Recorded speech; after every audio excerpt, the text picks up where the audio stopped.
Hello everyone. നമുക്കിന്ന് engineering ഡ്രോയിങ്ങിനകത്തുള്ള ഒരു ക്വസ്റ്റ്യൻ നോക്കാം. ക്വസ്റ്റ്യൻ ഇങ്ങനെയാണ് വരുന്നത്: irregular curves neither circle nor circular arc are drawn by using. അതായത് സർക്കിളിന്റെ പാർട്ടും അല്ലാത്ത കർവുകൾ എങ്ങനെ വരയ്ക്കാം? Option A flexible curve, B stencil, C template, D French curve. ഇതിന്റെ ആൻസർ വന്നിട്ട് ഓപ്ഷൻ ഡി ഫ്രഞ്ച് കർവാണ്. PSC റിപ്പീറ്റ് ആയിട്ട് എഞ്ചിനീയറിംഗ് ഡ്രോയിങ്ങിന് ചോദിക്കുന്ന ഒരു ക്വസ്റ്റ്യൻ ആണിത്. ഇതിൽ ഓപ്ഷൻ ബി സ്റ്റെൻസിൽ എന്ന് പറഞ്ഞാൽ നമ്മൾ ഷീറ്റിനകത്ത് ലെറ്റേഴ്സും നമ്പേഴ്സും എഴുതാൻ ഉപയോഗിക്കുന്ന ഒരു ഇൻസ്ട്രുമെന്റ് ആണ്. അതുപോലെ ഷേപ്പുകൾ വരയ്ക്കാൻ ഉപയോഗിക്കുന്ന ഇൻസ്ട്രുമെന്റ് ആണ് ടെംപ്ലേറ്റ്.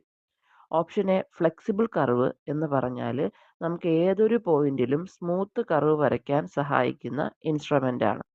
അപ്പോൾ ഇറഗുലർ കർവ്സ് വരയ്ക്കാൻ ഉപയോഗിക്കുന്ന ഇൻസ്ട്രുമെന്റിന്റെ പേര് ഫ്രഞ്ച് കർവാണ്. Okay, thank U.